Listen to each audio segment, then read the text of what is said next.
That's the city of Firaz. Firaz was the border between the Roman Empire and the Persian Empire. The Persians and the Romans hated each other's guts. They had been fighting each other 628 plus 52, right?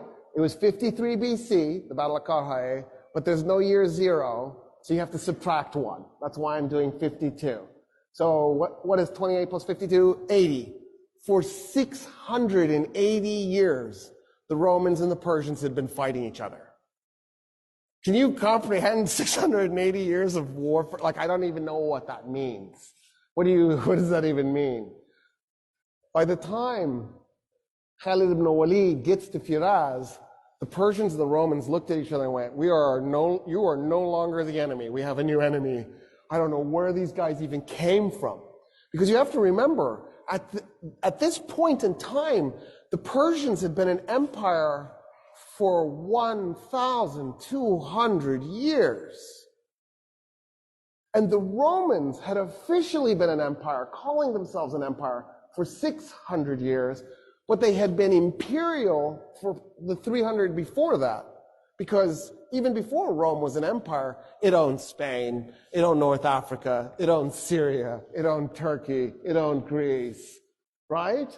And so you have 900 years of imperial history for the Romans and 1,200 years of imperial history for the Persians.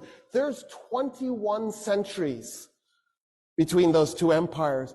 And they're also technologically the most advanced civilizations on earth. And they had massive populations compared to the Arabs. They're down because of malaria, but the Arabs don't have any rivers. They don't have the agricultural capacity to support large populations.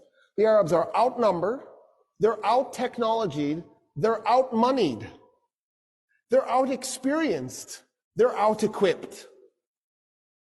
And Khalid, in 1 year, has captured Iraq. Our military was there for 8 years. We didn't capture anything. We captured IEDs in the face.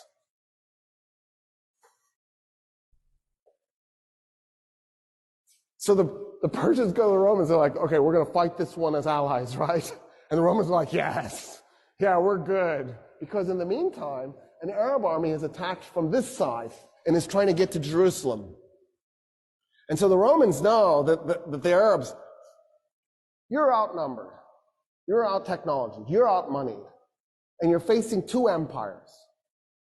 Do you attack both at the same time? That makes no sense, but it's exactly what the Arabs did. They attacked the two oldest, most powerful empires at the same time, even though they were outnumbered by one, let alone both. And so the Romans are like, yeah, we'll work with you. So at Firaz, the combined Roman and Persian armies, which by the way was largely made up of Christian Arabs, not completely, but there was a huge contingent, probably about 50,000 Christian Arabs. The combined Persian and Roman army was 150,000 men against 15,000 Muslim Arabs. So Khalid arrives. Khalid is on the east bank of the Euphrates. The Persians and the Romans are on the west bank. There's a ford and a bridge, which is convenient if you're moving an army. It's nice. And so Khalid needs the Persians and the Romans to cross the river to fight. So he very politely backs his army up from the bridge and the ford and split it into 3 5,000-man units. He liked that. And he put one upriver, one downriver, and then pulled the other one away from the river. And he just waited. So the Persians and the Romans start to cross the bridge and they're also crossing the ford at the same time. And he waits and he waits and he waits. And then he does a prayer as he's waiting. And he says, God, if you give me this victory, I will go to Mecca and I will do the Hajj. I know I'm going to die. I know there's no way we're going to defeat 150,000 men today. But that's what I will do. I'll run and I'll do the Hajj. And And I'm actually happy that I get to die as a warrior here today. When 50,000 Persians and Romans had crossed the Euphrates, he blew a horn.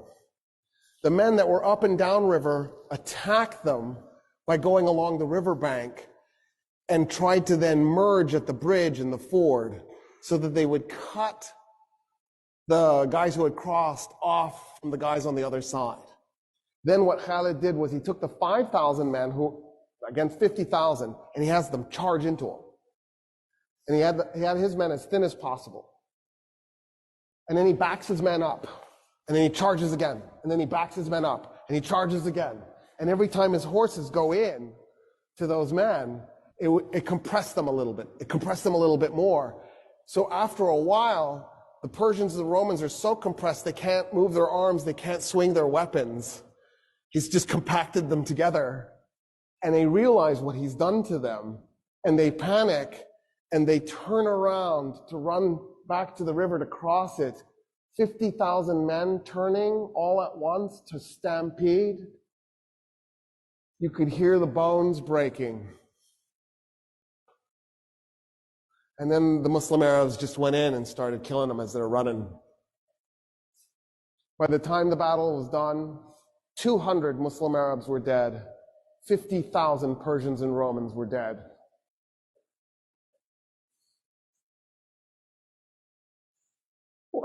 What is this?